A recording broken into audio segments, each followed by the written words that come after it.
सेठ जी, इस चिट्ठी में साफ साफ लिखा है, इस प्रगति ने उस नागेश सेठ के कहने पर पहले बाजी से शादी की, उसके बाद हमारी गौरी को उसके बेटे अमरीश से मिलवाया और फिर गौरी को देवसू से भागने में उसकी मदद भी की। आपने कोई गलती नहीं की, मुझे नहीं पता था मेरे पापा का नाम नागेश सेठ। तुम मुझे जान से मारना चाहती हो ना? ये लड़की मुझे जान से मारने आई है। कब तक आपके देशों के लोगों को ऐसी नाइंसाफी झेलनी पड़ेगी? कब तक वो भौरव और नागेश जैसे रावण हमारी सीता जैसी पवित्र देशों पे अपनी गंदी नजर डालेंगे? आप तो माँ है ना देशों की। इतिहास गवाह है कि जब जब एक माँ ने अपने बच्चे को बचाने के लिए शस्त्र उठाया है, जीत उन्हीं की हुई है। हे देवा, कुछ ठीक नहीं हो रहा है।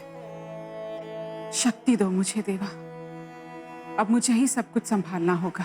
शायद वो प्रगति पर शक कर रही है, लेकिन बिना किसी सबूत के हम प्रगति को सजा नहीं दे सकते। मुझे देवी से बात करनी चाहिए।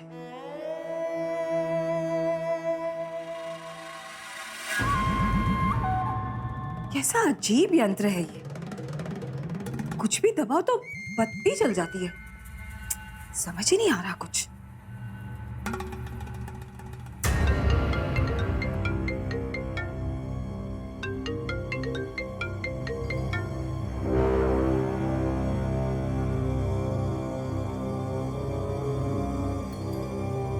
आवाज आ रही है कुछ।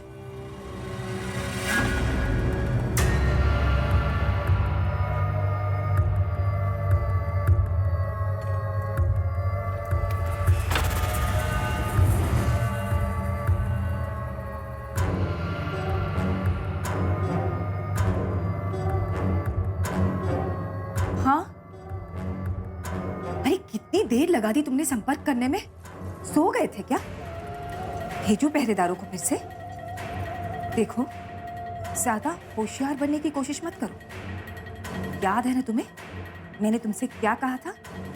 और हाँ, भावरा और तुमने मिलकर जो जमीन के कागज पर दस्तखत लिए थे, वो कागज भी मेरे पास है। उन्हें भी जला दूंगी। फिर ना तुम्हें जमीन मिलेगी और ना ही वो कागज, और ना ही कभी देवसू का खजाना। नागेश सेठ।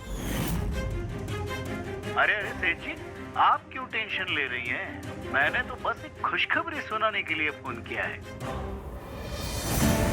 हाँ हाँ, जल्दी बोलो। वैसे भी ज्यादा वक्त नहीं है मेरे पास। नागेश सेठ, उस गणेश के मरने के बाद देवसू के सारे लोग छटपटाने लगे हैं। पता नहीं इस प्रगति को हमारी चाल का कैसे पता चल जाता है। मुझे लगा ही था कि ये और नागेश सेठ मिलके कुछ बहुत बुरा करने वाले हैं, और मेरा शक सही निकला। इन्होंने हमारे गणेश राव को मार डाला। नागेश सेठ ने हमारे गणेश राव को मारा है, वो भी सिर्फ और सिर्फ इस देवी काकू के कहने पे। हमें उस प्रगति से हमेशा एक कदम आगे रहना होगा। अरे एक क्या, 1000 कदम आगे हैं मुझसे। मैंने आपको जिसके बारे में बताया था ना, वो परसों सुबह देवसू आ जाएगा। अरे परसों? इसका मतलब है कि सारी की सारी तैयारी मुझे कल ही करनी होगी। पूरे गांव को इकट्ठा करना होगा, वरना सारी कोशिश नाकाम हो जाएगी।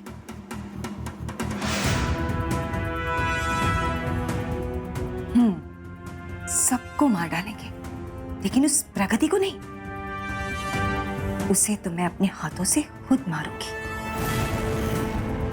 बड़ी चालाक समझती है खुद को। उसे वहां बंद रहने दो। जब तक उसे पता चलेगा हम सब कर चुके होंगे, बम की आवाज भी नहीं सुनाई देगी उसे। हाँ, पहले उसकी आत्मा को मारूंगी और फिर उसके शरीर को, तब जाके शांति मिलेगी मुझे।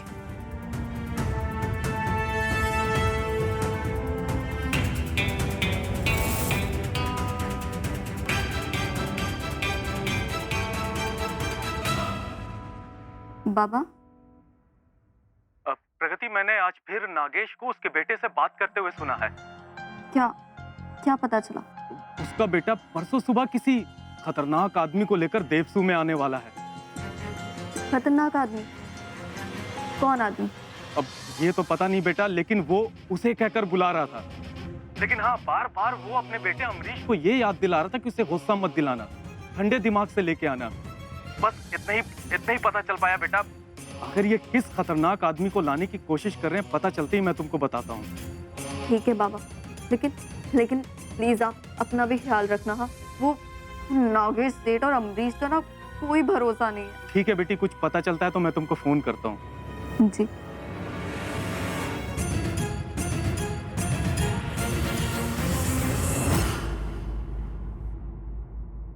थैंक यू सो मच भगवान। पहले आपको जो भी कुछ बोला था ना, उसके लिए आई एम रियली सॉरी। आपने फाइनली मेरी प्रेयर सुन ली, मेरे बाबा को वापस भेज दिया, उसके लिए थैंक यू। अब बस लास्ट चीज, बाबा का ध्यान रख लेना।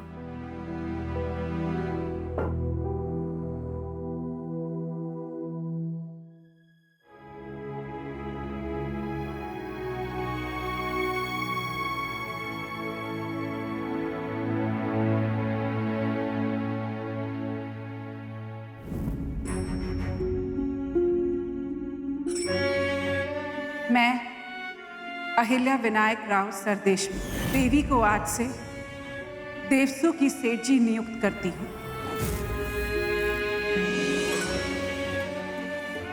आप उस कायर नागेश को इस सभा में उपस्थित होने का आदेश दीजिए। नहीं, नागेश को दरबार में बुलाने की कोई आवश्यकता नहीं है। नागेश ने जो कुकर्म किए हैं, देवसू के संविधान के हिसाब से उसे क्या दंड देना चाहिए राघव जी? देवसू के नियमों के अनुसार सिर्फ और सिर्फ मृत्यु दंड। नहीं, देवसू का न्याय यही कहता है कि नागेश को मृत्यु का दंड दिया जाए। एक और जरूरी विषय भी बाकी है, राघव जी को सुरक्षा अधिकारी के पद से हटाने का विषय। लेकिन सेठ जी, अगर राघव जी नहीं रहे तो सुरक्षा नीति कौन बनाएगा? मेरी नजर में एक ऐसा वीर है जो राघव जी से भी कहीं गुना ज्यादा बेहतर देवसू की रक्षा कर पाएगा, और वो है बाजीराव सरदेशमुख। सेठ जी ने जंगल में कुछ घुसपैठियों को देखा था, हम उसे ही ढूंढने गए थे, लेकिन वहां हमें कोई भी नहीं दिखा। यही तो बताने की कोशिश कर रही हूँ मैं इतनी देर से। इस देवी काकू की चाल है ये सब। बाजी, ले जाओ इसे काल कोठरी में जाके बंद कर दो। मुझे राघव जी से बात करनी चाहिए।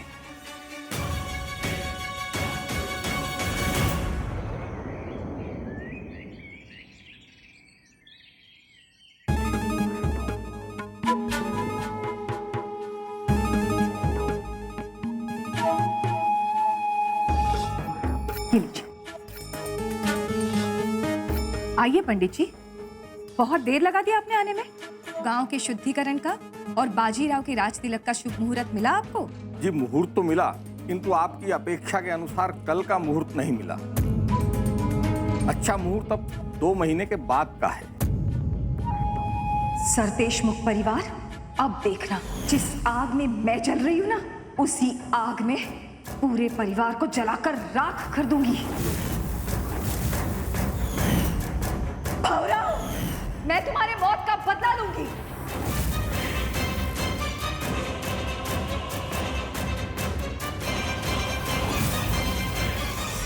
पंडित जी, मैंने आपको शुभ मुहूर्त ढूंढने के लिए नहीं कहा था, निकालने के लिए कहा था।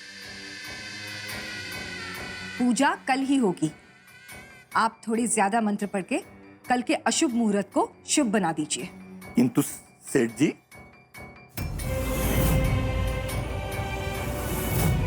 पंडित जी, जैसा मैंने कहा है वैसा कीजिए।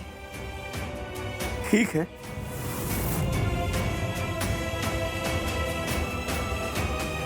अब पंडित जी,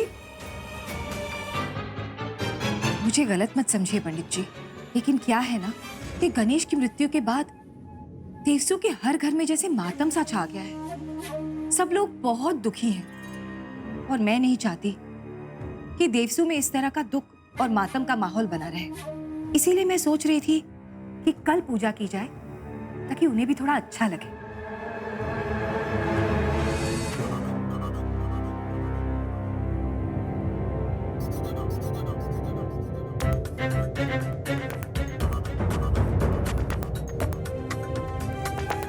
देखिए पंडित जी, देवसू का प्रमुख सुरक्षा रक्षक भी कितना दुखी है।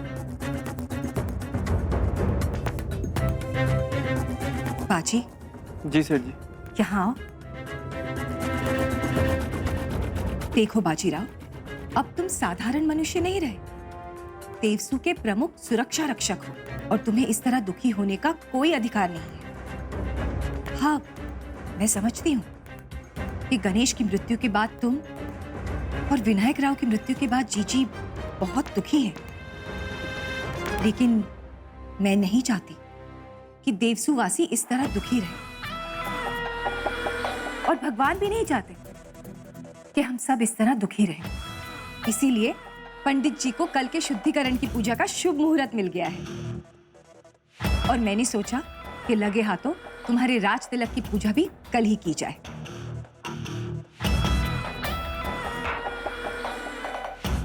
जी सेठ जी, जैसे आपकी इच्छा।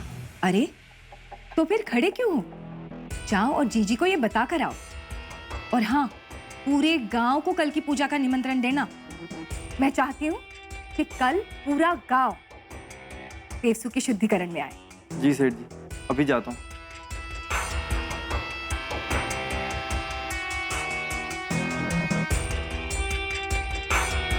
बस अब थोड़ा और इंतजार, और फिर अहिल्या और उसका पूरा परिवार हमेशा हमेशा के लिए खत्म। और उसके बाद देवसू की हर चीज मेरी होगी।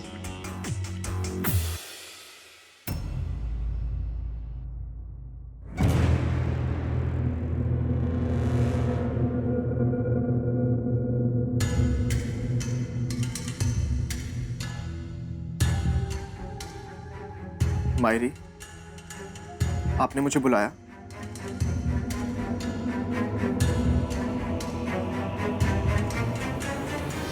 आप इतने गुस्से में क्यों हैं?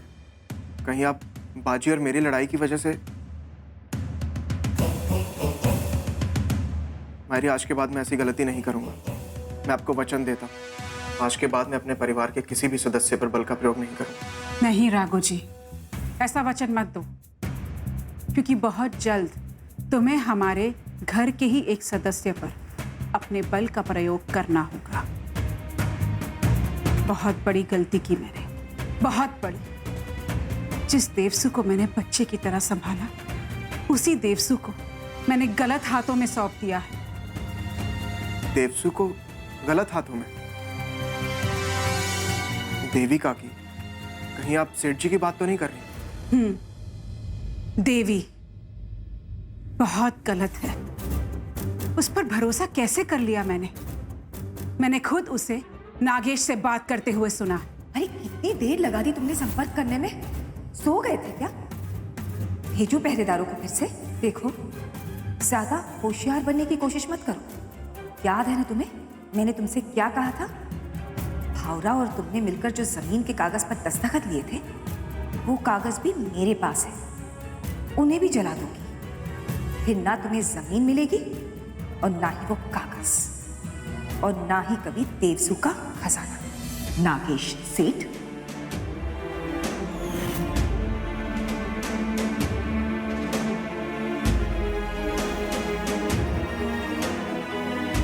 जल्दी बोलो, वैसे भी ज्यादा वक्त नहीं है मेरे पास।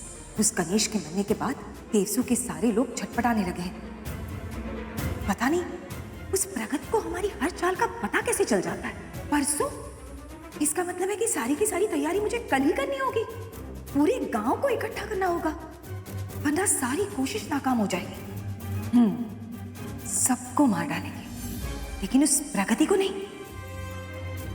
उसे तो मैं अपने हाथों से खुद मारूंगी। देवी, वो सिर्फ गद्दी से कहाँ खुश है, वो तो नागेश के साथ मिलकर हमारे पूरे देवसू के प्रति एक बहुत बड़ा कदम उठाने जा रही है, और हमें उसे रोकना होगा।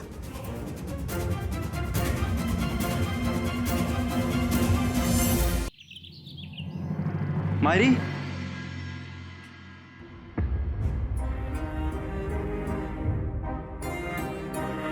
हाँ बाजी, बोलो। मायरी, वो सेठ जी ने आपके पास भेजा है। कल पूरे गांव का शुद्धिकरण है और मेरा तिलक भी। तो सेठ जी ने कहा आपसे आशीर्वाद ले लो। तिलक और शुद्धिकरण इतनी जल्दी? हाँ, पंडित जी ने खुद मुहूर्त निकाला है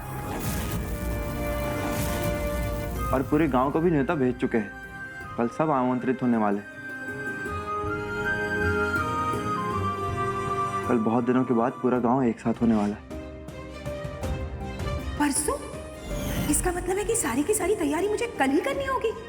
पूरे गांव को इकट्ठा करना होगा, वरना सारी कोशिश नाकाम हो जाएगी। क्या हुआ मायरी, आप आशीर्वाद नहीं देंगी मुझे?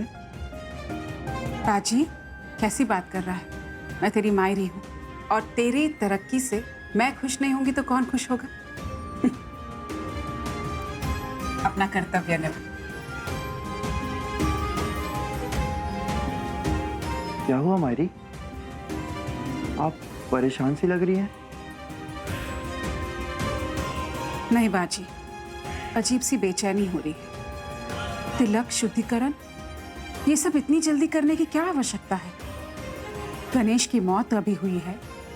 इस समय हमारे गांव की परिस्थिति भी अच्छी नहीं है और प्रगति की वो बात। समझ गया मायरी, आप भी मेरे तिलक से खुश नहीं है। बाजी, देखा राघव, कैसे एक एक करके हमारा गांव, हमारा घर बिखरता जा रहा है। राघव जी, प्रगति को काल कोठरी से बाहर निकलवाओ और हमारे देवसुवासियों के साथ एक गुप्त सभा का प्रबंध करो। कुछ भी करके हमें रातों रात देवसुवासियों को सुबह तिलक और शुद्धिकरण पर आने से रोकना होगा। जी सेठ जी।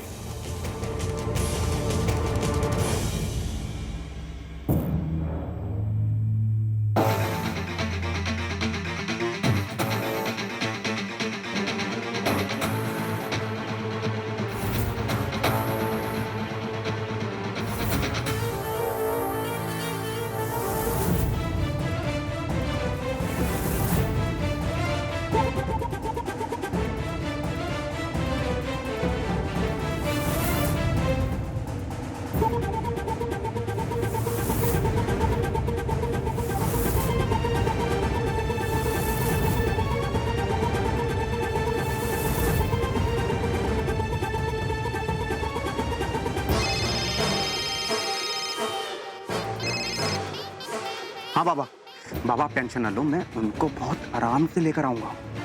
हाँ ठीक है।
क्या हुआ अलिया जी, कल इतना बड़ा कार्यक्रम है गांव में और आपने अचानक ये गुप्त सभा बुला ली आज? मजबूरन ये सभा मुझे बुलानी पड़ी है और इस सभा को गुप्त भी रखना है हमें। एक बहुत बड़ी विपदा आने वाली है।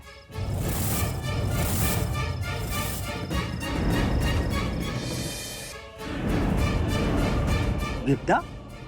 किस प्रकार की विपदा? क्या होने वाला है गांव में? अहिल्या जी, हमें बचा लीजिए, हमें इस संकट से बचा लीजिए। वैसे इस बारे में सेठ जी को पता है? नहीं, ये सभा हमें गुप्त ही रखनी है। मैं आप सबसे निवेदन करने आई हूं कि कल जो हमारे गांव में कार्यक्रम होने वाला है उसमें किसी को भी नहीं जाना है, किसी को भी नहीं। और ये बात पूरे गांव में फैला दीजिए, लेकिन इस बात को सेठ जी और बाजी से हमें गुप्त रखना है। लेकिन अगर कल का मुहूर्त टल गया तो फिर शुद्धिकरण कब होगा? कल तो कोई शुभ मुहूर्त है ही नहीं। कल का दिन बड़ा ही अशुभ है। फिर भी सेठ जी ने पूजा रख ली। मायरी, वो सेठ जी ने आपके पास भेजा है। कल पूरे गांव का शुद्धिकरण है और मेरा तिलक भी। तो सेठ जी ने कहा आपसे आशीर्वाद ले लो। तिलक और शुद्धिकरण इतनी जल्दी? हाँ, पंडित जी ने खुद मुहूर्त निकाला है। आप लोगों ने बरसों से मुझ पर भरोसा किया है और हमेशा मेरा साथ दिया है। आज एक बार फिर मैं आपका साथ चाहती हूँ। मुझ पर भरोसा करके मेरा साथ दीजिए।